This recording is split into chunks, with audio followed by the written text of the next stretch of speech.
देखो, आज मैं तुम लोगों को फिर से क्वेश्चन वर्ड पढ़ा रहा हूँ, लेकिन उस दिन जो पिछले क्लास में मैंने पढ़ाया था वो क्या पढ़ाया था? वो व्हाट, व्हेन, वेयर, हाउ, इन सब चीज के बारे में बताया था। और मैंने कहा था कि बाकी जो हु है, विच है, हुज, हुम वगैरह को मैं बाद में पढ़ाऊंगा, ठीक है, यानी अगले क्लास में पढ़ाऊंगा। तो मैं वही चीज को लेकर के आया हूँ। मैंने तुम लोगों को पिछले क्लास में ये बताया था कि क्वेश्चन वर्ड कितना इंपॉर्टेंट होता है, क्योंकि हम लोग प्रश्न कैसे करते हैं? क्वेश्चन वर्ड से ही करते हैं, ठीक है। क्वेश्चन वर्ड के बारे में यदि जानकारी अधूरी रहेगी तो जाहिर सी बात है कि हमारे अंदर वो क्वेश्चनिंग एबिलिटी नहीं होगी, और जब क्वेश्चनिंग एबिलिटी नहीं होगी तो हम किसी से भी कम्युनिकेट सही ढंग से नहीं कर पाएंगे। तो कम्युनिकेशन स्किल, ठीक है, what you have to do here, you have to develop your communication skill. So just to develop your communication skill, you need to learn question words. You need to know where you will use all these words, okay. If you know where you will use all these words, definitely you will comfortably speak in better way, because you know this thing that where you have to use who, which, whose, whom. You would know this, that of course I can speak to others, I can put question, there will be no problem in asking question, because you know the way to ask the question, you know the exact word, you know the adequate word through which you ask the question, through which you put the question. So I think everybody needs to know about this, how to ask a question, questioning ability, that is called questioning ability. So you have to develop it, okay, you have to hone up your questioning ability, okay. तो ये चीज को जानो कि who कहाँ होता है, which कहाँ होता है, whose कहाँ होता है, whom कहाँ होता है। यदि हम who की बात करते हैं, पहले ये जान लो कि who का तभी प्रयोग होगा, ये व्यक्ति के लिए प्रयोग होता है। किसके लिए होता है? व्यक्ति के लिए। हु जहां भी आया तो ये व्यक्ति के लिए प्रयोग होता है। एक बात को एकदम दिमाग में रख लो कि ये व्यक्ति के लिए ही प्रयोग हो सकता है। हु को थोड़ा देर के लिए समझने और समझाने के लिए मैं बता रहा हूं। हु को हम सिंगुलर मानते हैं, समझाने और समझने के लिए बता रहा हूं, ठीक है। हु को हम सिंगुलर मानते हैं। हु का मतलब क्या होता है? हु का मतलब कौन होता है। देखो वहां पे भी लिखा हुआ है, हु का मतलब कौन। जैसे मैं बोलूं कि तुम्हें कौन पढ़ाता है, तो जाहिर सी बात है कि कोई आदमी ही तुम्हें पढ़ा सकता है, तो व्यक्ति के लिए। मैं कहूं कि तुम्हें कौन डांटता है, तो कोई आदमी ही तुम्हें डांट सकता है। मैं कहूं कि उन लोगों को कौन मदद करता है, तो जाहिर सी बात है कोई आदमी ही कर सकता है, ठीक है। इसलिए हु। तो यदि हम प्रेजेंट इंडेफिनिट में आते हैं, तो प्रेजेंट इंडेफिनिट का वैसे स्ट्रक्चर तुम जानते हो कि क्या होता है। अफर्मेटिव का क्या होता है, नेगेटिव का क्या होता है, इंटरोगेटिव, क्वेश्चन वर्ड वगैरह, ये सब चीज का स्ट्रक्चर क्या होता है, ये तो तुम जानते हो, दैट इज ओके। लेकिन और क्वेश्चन वर्ड में भी तुम जानते हो वेयर को कैसे यूज करते हैं, व्हाट को कैसे यूज करते हैं, व्हेन को कैसे यूज करते हैं। तो ये सब जब तुम यूज कर रहे थे, व्हेन, वेयर, हाउ, ये सब चीज का, तो उसके बाद डू आ जाता था। याद आ रहा है? Question word plus do does plus subject V1 object, इस तरीके से। लेकिन जब तुम हु का प्रयोग करते हो तो इसमें कोई डू डज नहीं आता है, क्योंकि वाक्य में हु ही अपने आप में करता होता है। एक सेंटेंस में तुम्हें पढ़ा रहा हूं, मैं कहूं कि तुम्हें कौन पढ़ाता है, चलो इतना ही, तुम्हें कौन पढ़ाता है। तुमने ये चीज को देखा, तुम्हें कौन पढ़ाता है। ये उस तरह का नहीं है जैसे वेन वाला था, वेयर वाला था, है ना। तुम ऐसे नहीं करना कि हु डज टीच यू, ये गलत हो जाएगा, ठीक है। ये है क्वेश्चन वर्ड, लेकिन ये वाक्य का सब्जेक्ट के रूप में ये काम करता है। तुम्हें कौन पढ़ाता है? कौन? राम पढ़ाता है, श्याम पढ़ाता है, टीचर पढ़ाता है, एलिजा पढ़ाती है, कौन पढ़ाता है तुम्हें, ठीक है। तो कोई इसके जवाब में अगर आएगा, मान लो कि तुम्हें टीचर पढ़ाते हैं, मान लो तुम्हें तुम्हारा भाई पढ़ाता है, तो तुम्हारा भाई या टीचर सब्जेक्ट के रूप में आएंगे, तो इसी को हम सब्जेक्ट मान लेते हैं। कुल मिलाकर कॉन्सेप्ट क्या है वो समझो। तुम्हें कौन पढ़ाता है का मतलब क्या हुआ? ये कौन शब्द ही कहीं पे भी कौन रहेगा, किसी भी टेंस में, ठीक है, टेंस हो, मॉडल्स हो, कहीं पे भी, तो ये कौन शब्द ही सब्जेक्ट होगा, ठीक है। एक चीज को तुम मानो, मैं समझाने के लिए बता रहा हूं कि हु का मतलब क्या हुआ। हु जो है, हु एक सब्जेक्ट है। तुम ये ये बात जान लो, पहली बात ये जान लो, हु क्या है, एक सब्जेक्ट है। और दूसरी बात जान लो हु के बारे में कि हु जो है हु सिंगुलर है, हु सिंगुलर है, ठीक है।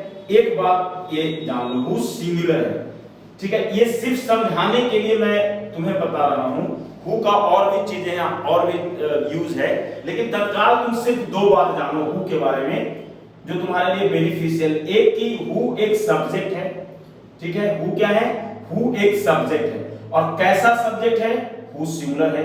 यानी दोनों मिल करके अगर एक लाइन में हम ये कहें तो हु एक सिंगुलर सब्जेक्ट है। ये बात हम बोल सकते हैं कि नहीं, हु एक सिंगुलर सब्जेक्ट है, हम बोल सकते हैं कि नहीं, हु एक सिंगुलर सब्जेक्ट है। क्लियर हो गया ये चीजें। हु क्या है, हु एक सिंगुलर सब्जेक्ट है।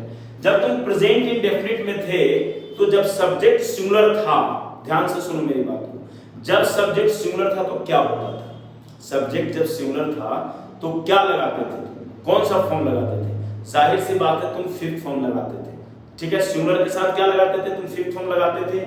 यानी हु के बाद जो भी वर्ब आएगा वो जो है कि प्रेजेंट इंडेफिनिट में पांचवी फॉर्म में आएगा, ठीक है। हु एक सिंगुलर सब्जेक्ट है। चलो अब इसको हम बनाने की कोशिश करते हैं। तो तुम क्या जानते हो, सब्जेक्ट के बाद पहला फॉर्म या पांचवा फॉर्म ऑब्जेक्ट, यही जानते हो ना, यही जानते हो स्ट्रक्चर। यहां पे क्या है, ये एक क्वेश्चन वर्ड है, ये थोड़ा दूसरे ढंग का क्वेश्चन वर्ड है, इसीलिए कल मैंने नहीं पढ़ाया था इसे। इसमें क्या है कि देखो, इसमें क्या है कि सब्जेक्ट के स्थान पे हु बैठा हुआ है, हु ही है मेन सब्जेक्ट। अब क्योंकि हु क्या है, हु सिंगुलर है, तो जब हु सिंगुलर है इसीलिए पहला फॉर्म नहीं लगता है, इसमें पांचवा फॉर्म लगता है। क्योंकि सिंगुलर के साथ क्या होता है कि पांचवा फॉर्म लगता है, ध्यान से समझना, ठीक है। यानी अगर तुम इसका अलग से स्ट्रक्चर बनाना चाहो तो सबसे पहले तुम हु दोगे और हु के बाद तुम क्या दोगे, पांचवा फॉर्म प्लस ऑब्जेक्ट। यानी स्ट्रक्चर देखो मैं नीचे भी लिख दे रहा हूं यहां पे, यानी हु यदि प्रेजेंट इंडेफिनिट में, मैं यहां पे लिख दे रहा हूं कि प्रेजेंट इंडेफिनिट में अगर तुम बात करोगे, ठीक है, प्रेजेंट इंडेफिनिट में अगर तुम बात करोगे तो हु के साथ क्या आ जाएगा, हु के साथ पांचवा फॉर्म आ जाएगा। यहां पे पहला फॉर्म की कोई गुंजाइश नहीं है। जैसे अब सेंटेंस पे आते, देखो कितना चीजें मैंने तुम्हें हु के बारे में इंफॉर्मेशन दिया है। तुम्हें कौन पढ़ाता है, ठीक है, तो इसमें वाक्य का सब्जेक्ट कौन है तो हु को ले आए, ये हो गया, हु के बारे में तुम जान गया।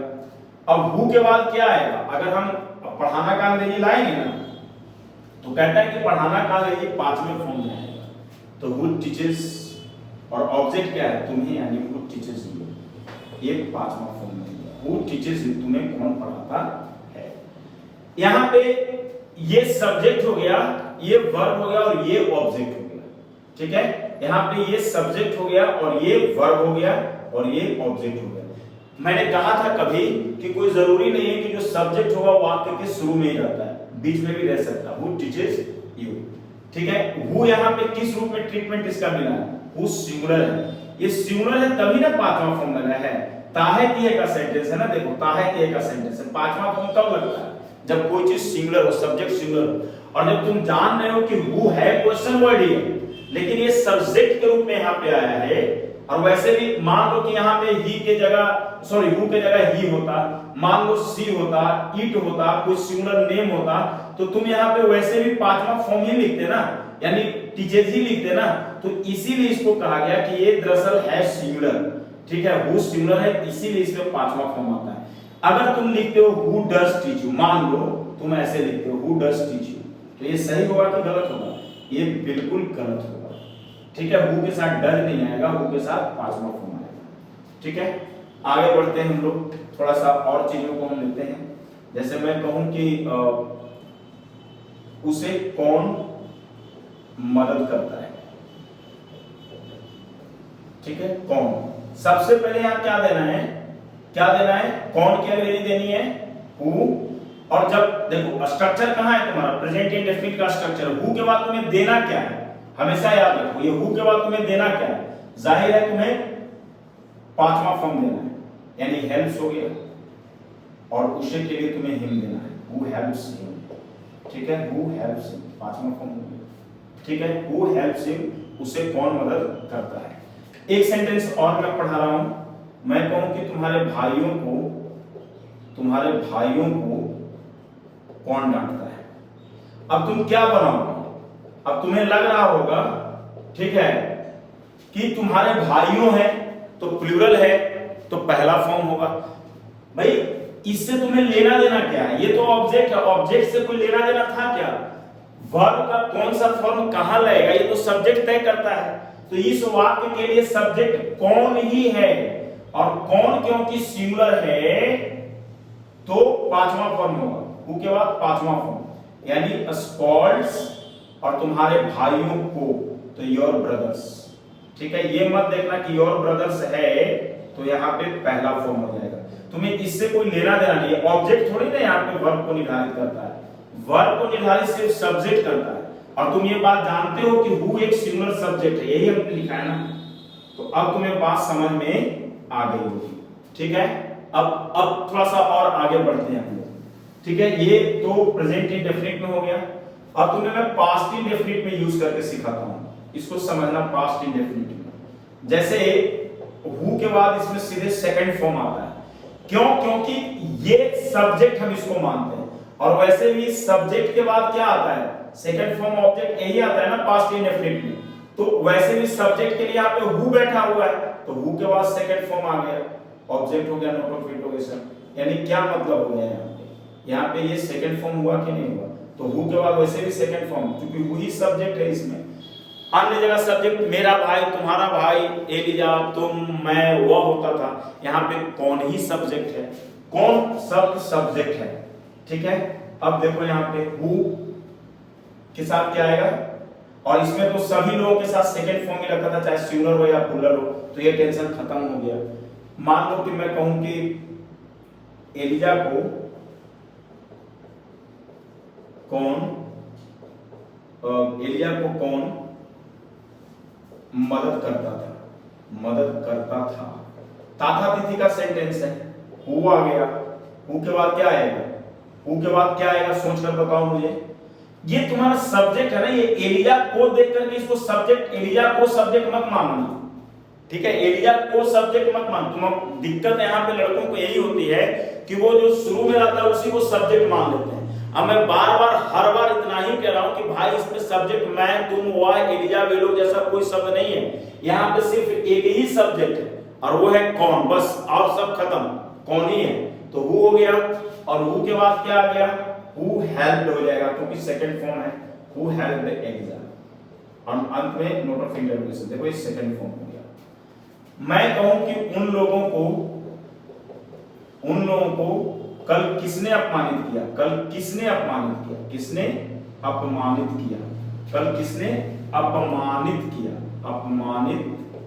किया। ध्यान से देखो, एक चीज को समझना सीखो। हु है ना, हु आ गया, हु चूंकि किसने, अच्छा हु का एक और मतलब होता है, यहां पे लिख लो किसने भी होता है, यहां पे लिख लो, देखो इसमें कौन भी होता है और किसने भी होता है, ठीक है। वो इस बात पे डिपेंड करेगा कि वाक्य किस तरीके का है। ये पास्ट इंडेफिनिट है, तो किसने यानी हु, तो हु इंसल्टेड या ह्यूमिलिएटेड, हु इंसल्टेड देम हो जाएगा उन लोग, क्योंकि ये ऑब्जेक्ट है ना, ये सब्जेक्ट थोड़ी है। तो हु इंसल्टेड देम यस्टरडे। आप देख रहे हैं किस तरीके से बन रहा है। हर वाक्य में हु को मैं आपको प्रयोग करके दिखाऊंगा, ये पास्ट इंडेफिनिट में मैं दिखा रहा हूं, ठीक है। मैं कहूं मेरे बच्चों को कौन स्कूल लेकर गया, कौन स्कूल लेकर गया, लेकर गया या ले गया एक ही बात होगा, लेकर गया। मेरे बच्चों को कौन स्कूल लेकर के गया, who took my children, who took my children to school। अब आप देख लीजिए, who took my children, take माने ले जाना भी होता है, लेना भी होता है और ले जाना भी होता है। तो who took my children to school, who took, देखो सेकंड फॉर्म हो गया। तो अब समझ में आ गया। अब तुम लोग जरा फ्यूचर इंडेफिनिट में हु सिखाता हूं मैं। देखो ये एक्चुअली मैं चाहता था एक सेंटेंस बना के खत्म कर देता, जैसे अन्य लोग करते हैं, उनको वीडियो बनाना होता है, उन्हें यूट्यूबर बनना होता है, तमाम तरह से। मुझे इससे लेना देना नहीं है। मुझे एक्चुअली किस बात से लेना देना है कि जो कुछ भी मैं पढ़ाऊं वो तुम्हें समझ में आनी चाहिए। ठीक है, तुम्हें समझ में आनी चाहिए और तुम लोग बिल्कुल इन चीजों को अन्य लोगों तक भी पहुंचाने की कोशिश किया करो। मैं बार बार तुम लोगों को कहता हूं। तो कहने का क्या मतलब हुआ? कहने का सीधा एक ही मतलब हुआ कि ये सारी जो चीजें हैं, जब तुम एग्जाम्पल से समझोगे चीजों को तो खुद ब खुद तुम बनाना शुरू कर दोगे। तो अभी आपने देखा कि किस तरीके से मैंने इसको किया है। अब फ्यूचर इंडेफिनिट में मैं बता रहा हूं। अच्छा, सोच करके बताओ, फ्यूचर इंडेफिनिट में हु के साथ क्या स्ट्रक्चर हो सकता है? हु के साथ क्या स्ट्रक्चर हो सकता है? वैसे एक मिनट, वैसे फ्यूचर इंडेफिनिट का स्ट्रक्चर क्या होता है? अफर्मेटिव का। और एक चीज तुम देख रहे हो, ये अफर्मेटिव का ही स्ट्रक्चर यहाँ पे काम करता है, ठीक है। जैसे मान लो कि सब्जेक्ट प्लस शैल विल होता है, शैल विल होता है या नहीं होता है, प्लस V1, ठीक है। ये स्ट्रक्चर तुम जानते हो, इसको लिखने की जरूरत नहीं है, जानते हो। तो अभी मैं तुमको बता रहा था, प्रेजेंट इंडेफिनिट में बता रहा था कि सब्जेक्ट के बाद पहला फॉर्म, पांचवा फॉर्म ये होता है, पास्ट इंडेफिनिट में सेकंड फॉर्म ये होता है। अब मैंने क्या किया था, सब्जेक्ट को हटा करके हु कर दिया था, और क्योंकि मामला सिंगुलर का था तो सिर्फ पांचवा फॉर्म लिया था, पहला फॉर्म नहीं लिया था।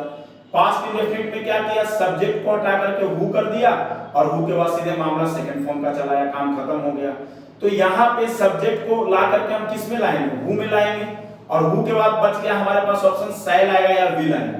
तो हु क्योंकि सिंगुलर होता है, बार बार मैं कह रहा हूं, ध्यान से सुनो, हु क्योंकि सिंगुलर होता है तो सिंगुलर के साथ वैसे भी शैल नहीं आता है, सिंगुलर के साथ क्या आता है? विल आता है। यानी इसका स्ट्रक्चर बन जाएगा who plus will plus verb की पहली फॉर्म प्लस ऑब्जेक्ट। एकदम वेरी सिंपल, शैल नहीं आएगा, हु विल पहला फॉर्म ऑब्जेक्ट। मैं कहूं यदि कि हमें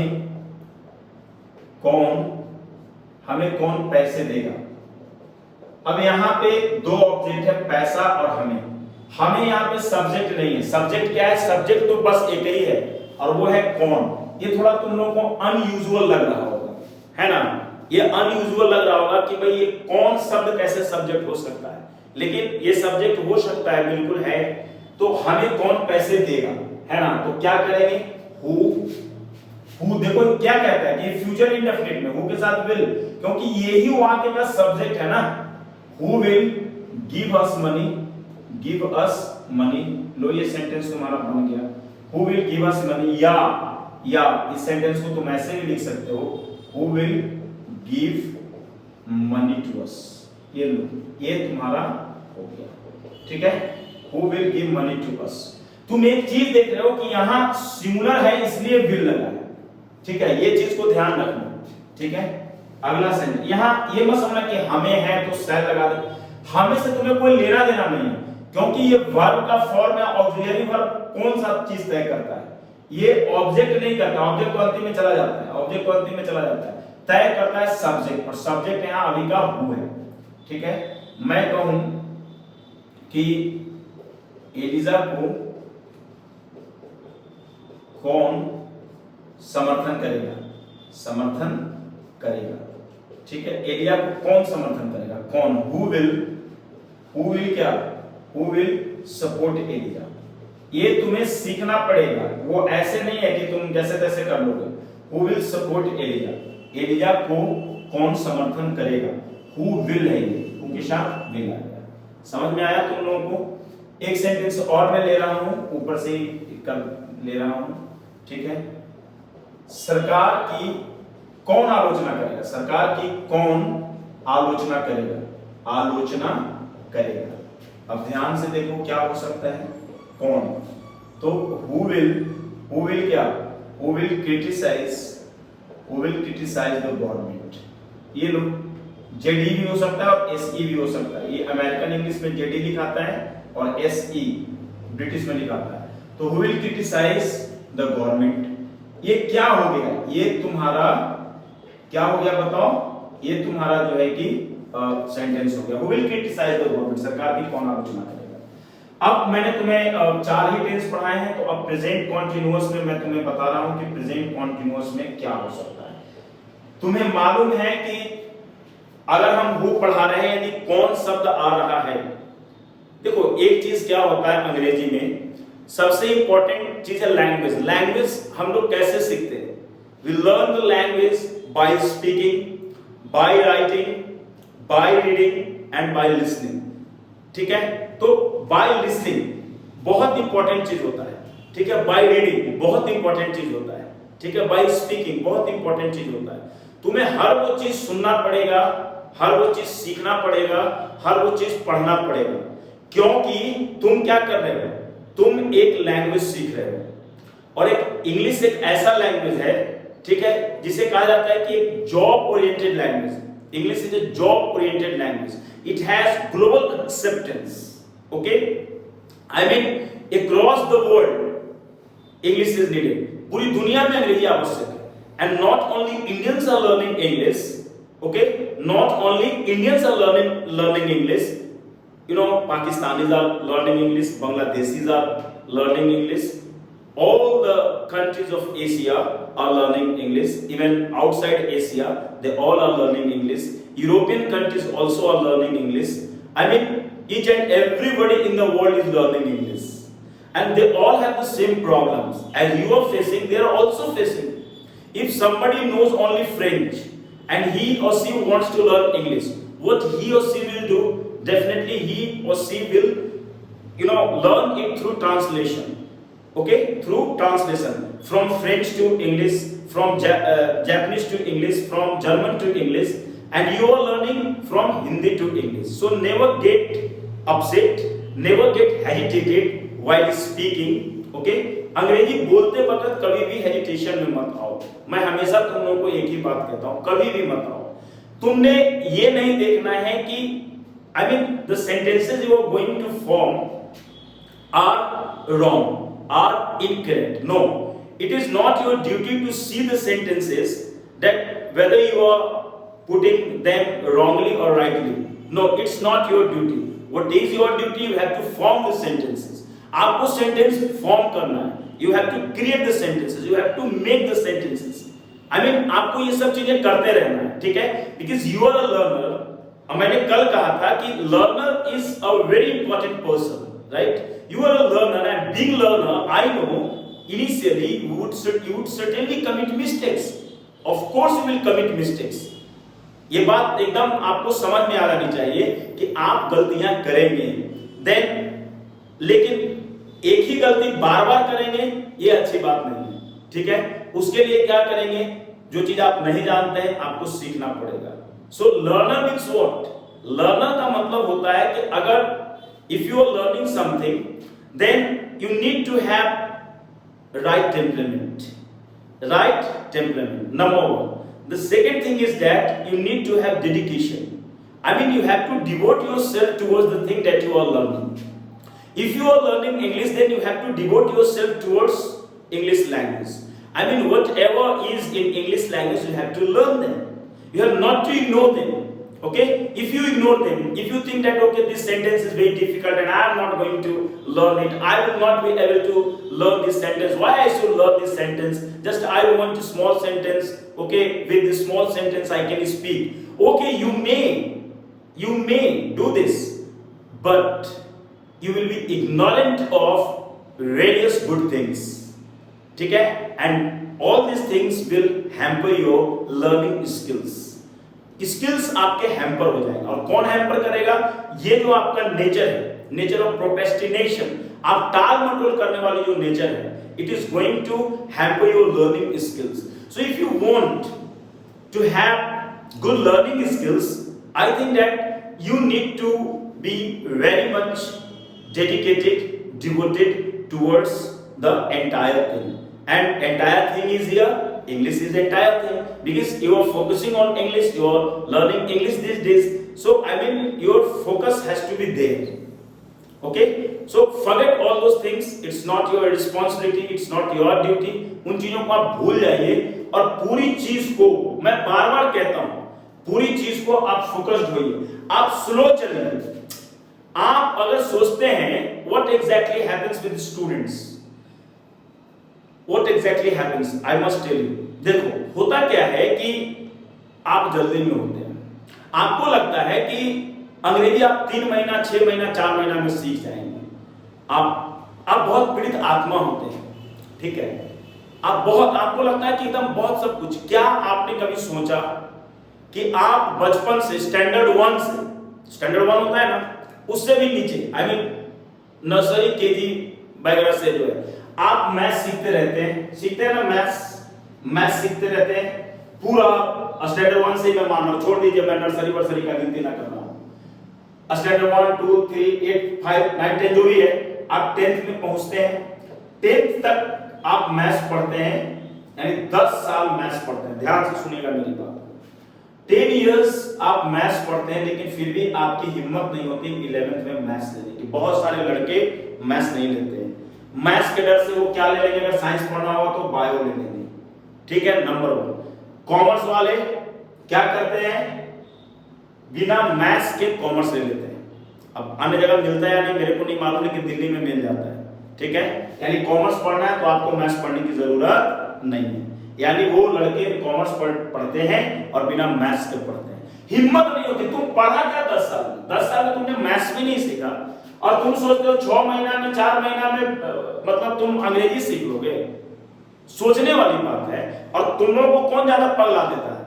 तुम लोगों को ज्यादा पगलाता है वो टीचर 3 महीनों जो 4 महीना 6 महीना कहीं बोर्ड टांगे हुए रहता है और कहता है कि मैं तुम्हें 4 महीना में फ्लुएंट बना दूंगा 90 डेज में, और पता नहीं क्या क्या वो कहता है, ठीक है। उनका अपना एजेंडा होता है भाई। एजेंडा का मतलब यहां हुआ उनका अपना सोच होता है। क्या सोच होता है? उनका सोच होता है कि किसी भी तरीके से मुझे पैसा कमाना है। अगर तुम किसी टीचर के पास जाओ और तुम कहो कि मैं ये मुझे सर अंग्रेजी सीखना है, कितना दिन में सिखा दोगे? वो टीचर मान ले रहा है कि आपको कह दिया कि 10 महीना से 12 महीना, ठीक है।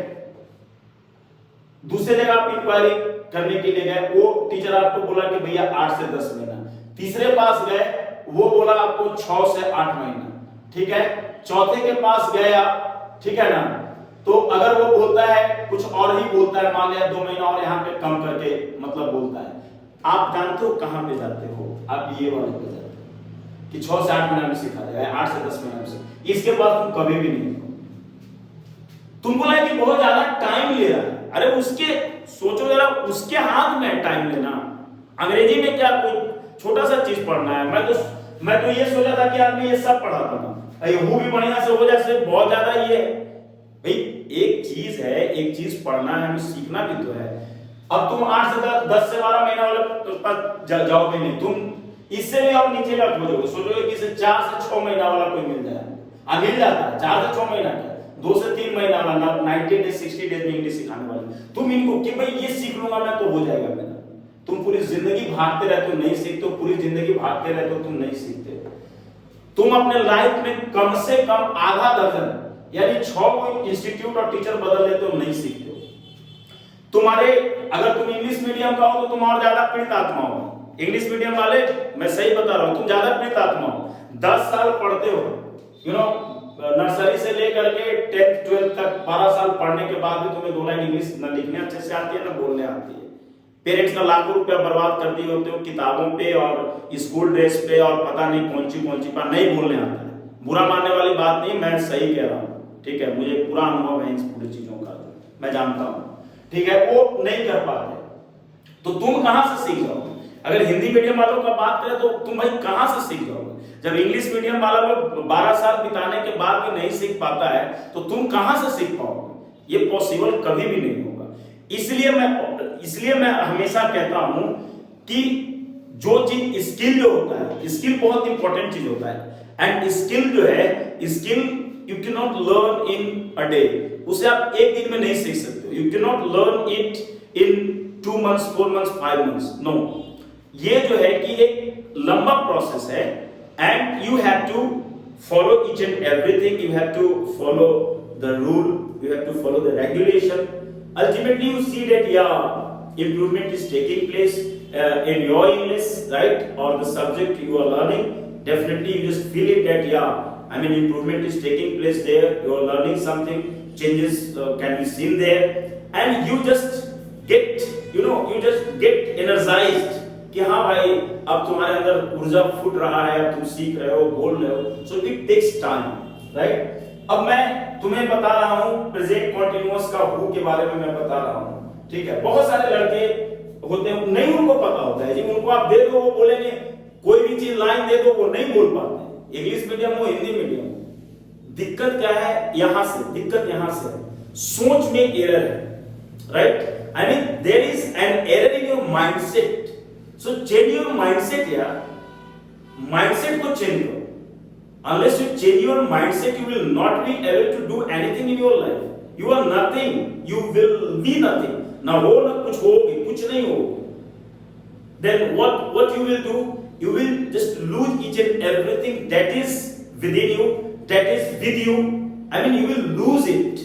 You will not get anything in your life. So just for the amelioration of your future, just for the betterment of your future, just change your mindset, right? Keep patience.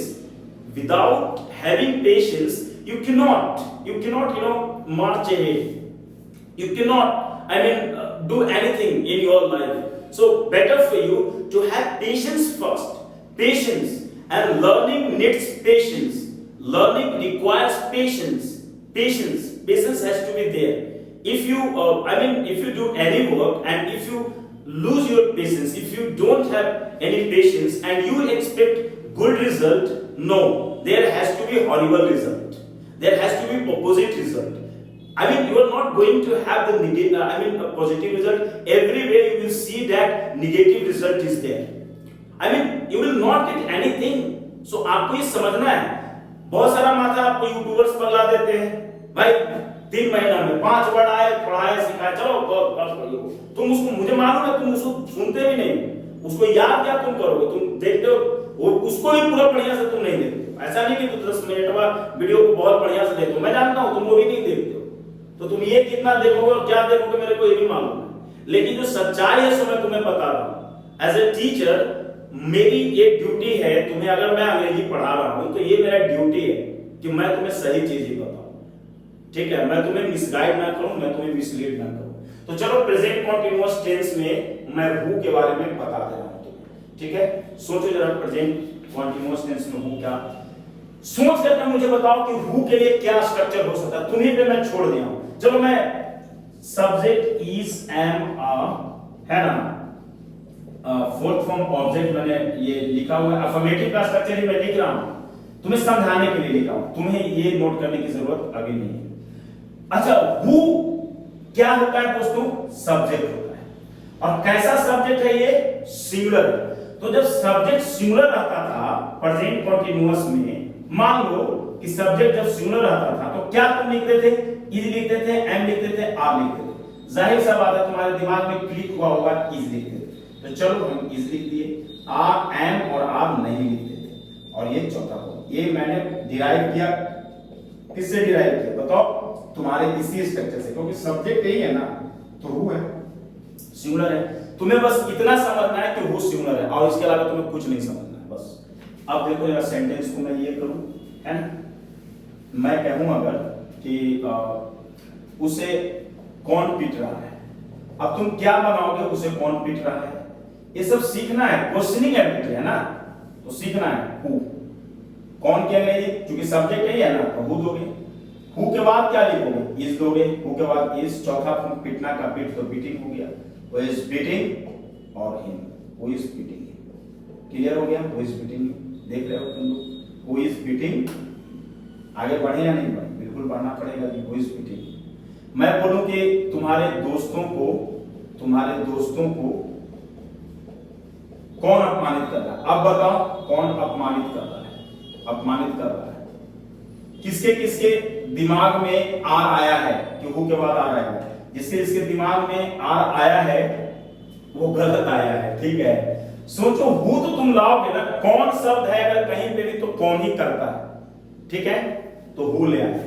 अब तुमको तुम्हारे दिमाग में क्यों आर आया होगा सो मेरे को मालूम है। तुमको ये लगा होगा कि भाई तुम्हारे दोस्तों हैं तो पुल्लर आर, अरे तो मैंने बताया था कि सब्जेक्ट पुल्लर रहेगा तब ना तुम आर लगाओगे। यहाँ तो सब्जेक्ट ये बेचारा तुम्हारे दोस्तों है नहीं, सब्जेक्ट तो बेचारा कौन है, तो कौन के लिए तो इजी लगाओगे ना, वैसे भी इजी रहेगा ना। हु के वाले सेंटेंस में ये प्रेजेंट कंटीन्यूअस का स्ट्रक्चर है हु का, तो हु इज इंसल्टिंग, है ना, हु इज इंसल्टिंग क्या? Your friends, who is insulting your friends, ठीक है? Who is insulting your friends, ठीक है? तो ये चीज हो गया who is insulting your friends. आगे आगे आगे आगे देखो, हमें कौन मदद कर रहा है। अब फिर किसी के दिमाग में आ रहा है क्या कि हमें है तो हमें नहीं आएगा। हु है, कुछ नहीं करेंगे, इज देखो लगा रहे हैं ना, इज लगा रहे। स्ट्रक्चर में क्या था, और वैसे भी सिंगुलर है ना, तो और हमें तो वैसे भी सब्जेक्ट नहीं है, तो ऑब्जेक्ट में देखो अंतिम में चला जाएगा। Who is helping us.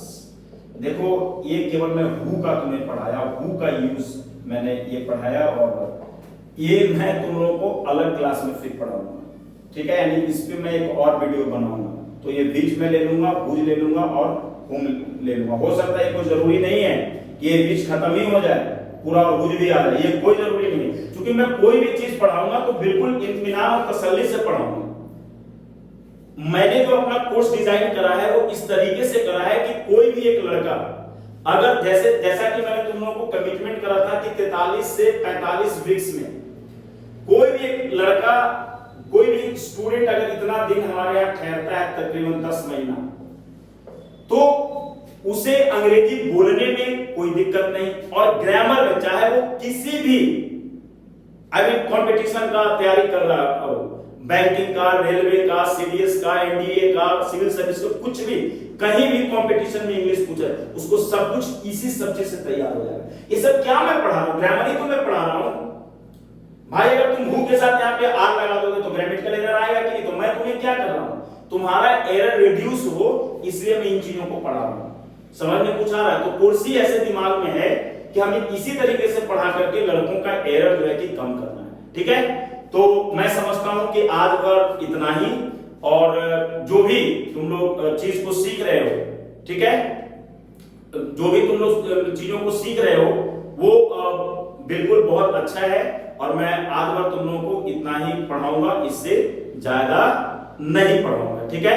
तो अब मैं अपना क्लास बंद करता हूं, ठीक है भाई। कैमरा बंद करो, राजवीर कैमरा बंद करो यार, बार बार मैं बोल रहा हूं, ठीक है। Okay, thank you.